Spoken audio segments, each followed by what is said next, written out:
Are the minimalists happy or upset that Elon Musk bought Twitter? I don't care. I don't care. My goodness. You're not allowed to not care, Ryan. You have to have a definitive opinion. Silence is violence. DK, what are your thoughts on Elon Musk buying Twitter?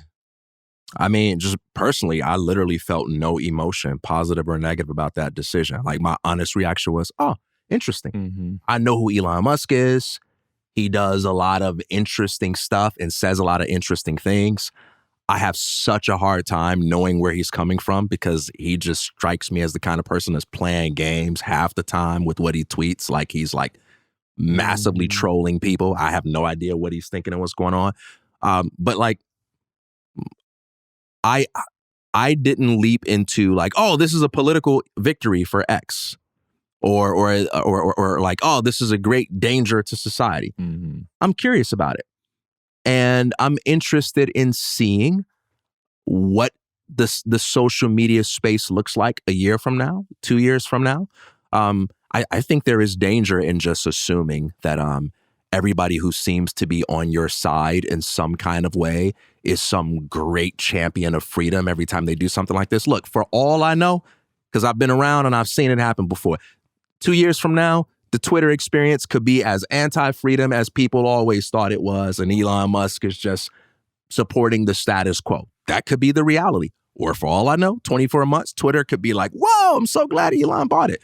But for me, I respect something that I had and I valued and I grew a lot from before I ever experienced any pressure to be a thought leader. And that is, I respect the space of spending a lot of time observing and meditating and contemplating before the world knows what's going on in my heart and mind. So I'll be happy to let you know what I think about Twitter, you know, after a couple of years of observation and experience and what I think the difference is between Elon Musk. But right now, I literally feel no emotion about it. And I haven't even taken the time to read what anybody else has to say. Like, I literally couldn't tell you what anybody else thinks about it other than like, there's just a predictable political reaction of a lot of people feeling like, oh, this is bad. A lot of people feeling like, oh, this is good. But I haven't even listened to a single podcast or read a single article on it.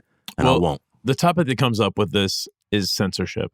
Yeah. And freedom of speech. And it's funny because I am all about freedom of speech.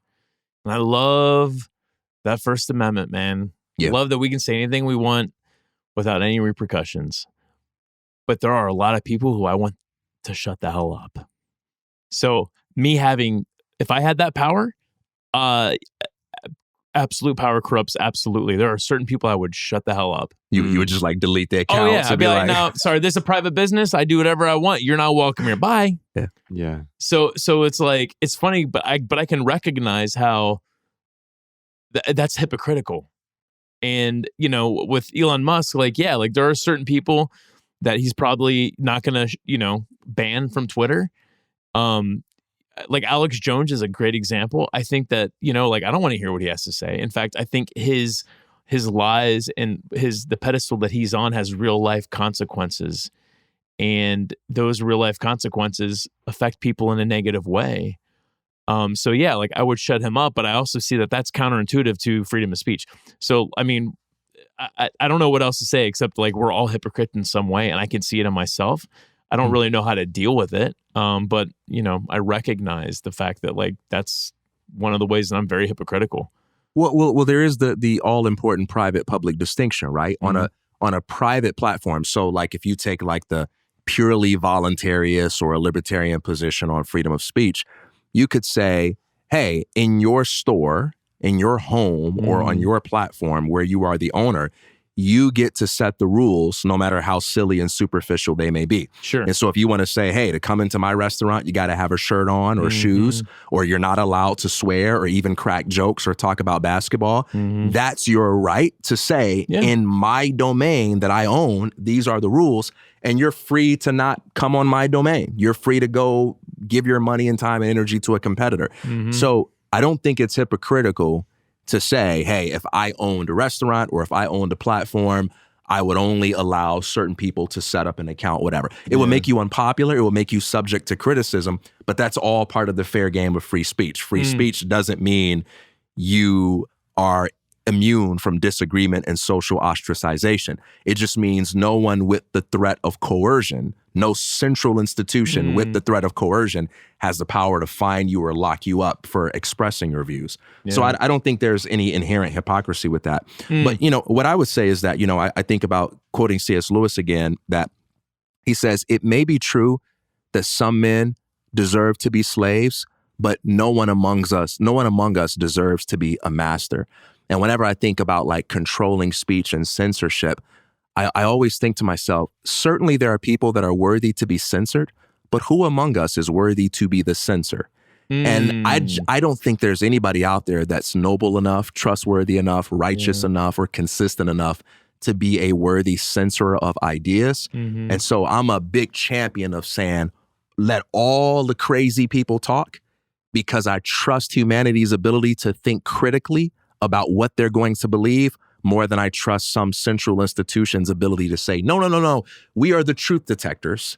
We're going to think critically for you by not allowing you to have access to these books or podcasts. We know what's best for you. We're going to protect you from being exposed to these lies. Oh, yes. And who is it that gets to define lies? Why, us, the trustworthy institution. Imagine that being abused. Inconceivable, right? All you got to do is just imagine that president that you didn't like 4 years ago, 8 years ago, 12 years ago, 16 years ago. Trust me, you ain't got to go no further back than that. Imagine what that power looks like in that person's hand. I'll tell you this. I think that free speech is not self-evident, right? And it's not the right itself is not self-evident. It is also a construct we've come up with. Yeah. And so what I will say is, there's certain neighborhoods in America right now where you don't have free speech. All of your speech has consequences. You don't have to go somewhere far away. You can go to the neighborhood I grew up in or the trailer parks you grew up in, Ryan. Oh, yeah. And your speech had consequences. Real consequences, yeah. Real life, immediate consequences, right? And we all know, and I'm not encouraging anyone to go out and be violent. I'm simply saying this is what the reality of the world is. I think the aspiration for free speech is something that I certainly admire. I like the idea that any of us can say anything, but the problem is when any of us can say anything all the time, it creates this giant trash heap. And so Elon Musk buying Twitter is like, well, it depends on what your perspective is. If you love Elon Musk, then it's like one spray of Febreze on a trash heap. If you hate Elon Musk, it's a fart on a trash heap. Either way, it's not going to change appreciably what's going on there because, yes, you can censor Alex Jones, right? But go back to the very beginning of this Maximal episode, of this private episode, Ryan. What were we talking about? The Chinese farmer and Alan Watts. And what did Alan Watts say? You never know what will be the consequence of the misfortune. And you never know what will be the consequences of good fortune. So maybe you think this Elon Musk thing is great, but it could end up being very unfortunate for you. Or maybe you think it's terrible and the consequence ends up being something that seems amazing to you long term. And the truth is, you simply don't know right now. Even if you're the biggest Elon fan, even if you despise the man and wish he was never born, you want to heap all of these denigrating monikers onto him. Either way, you don't know. And by the way, Twitter it's the best trash heap of all the trash heaps, right? We have Facebook and Instagram and TikTok, and I prefer Twitter to all of the other mediums, even though it's the one, I think only 5% of the minimalist followers are actually on Twitter. We share stuff there all the time. But when I look at the landscape, it's a lot of noise, it's a lot of trash, and I don't want to contribute garbage to that landscape. Now, maybe Elon comes in and he cleans up the trash heap. I don't know. But it seems more likely that it's not within his control because of everything that's being hurled in there. Is that even the expectation, though? Like, my context for this is that the talk on censorship, particularly with social media, really heated up at the time when Trump's accounts were suspended or deleted or inactivated or whatever. Because that was a pretty unprecedented move in our lifetime. Never had we had a president or somebody like that notorious have social media be like, you're off. We're just turning your account off. We don't like what you're saying, or we disagree. We think you're dangerous. We're turning your account off. That was the first time. And there were a lot of people complaining too that they were losing followers, that their accounts were being suspended. And there were a lot of complaints from the more conservative leaning side that like, hey, they're like censoring our stuff. They're changing these algorithms and so on. So a lot of the people that just on the surface who were celebrating Elon Musk and free speech are saying like, all right, we're going to get back to a point where it's more of a free for all. And hey, you disagree with me, that's fine. But I don't have to worry about getting my account suspended for disagreeing with Joe Biden about something or something along those lines. I think that was the impression I got. Like there are certain topics, your position on mask mandates, your position on the vaccine, your position on Biden, certain topics where if you expressed a certain kind of opinion, your account might be suspended or deleted. And I think a lot of people of certain views are excited because they feel like maybe Elon Musk is going to do less of that. Mm-hmm. Yeah. Maybe he will, maybe he won't. I haven't heard Elon Musk make a statement promising anybody that. So, I mean, it'll be interesting to see how things unfold. He has made statements about it, but has he promised that he's going to change that? Yeah. But it's just interesting because all of those censorship, I think I think it's good intent, but what do they say? The road to hell is paved with good intentions. Yeah. I mean, I think, these platforms, the powers that be, they think that they're preventing harm from falling on people. And that's where it gets tricky because it's like, is it preventing harm from falling on people, or is it just censoring people? Because like there are certain things about COVID and masks that were getting censored a year ago.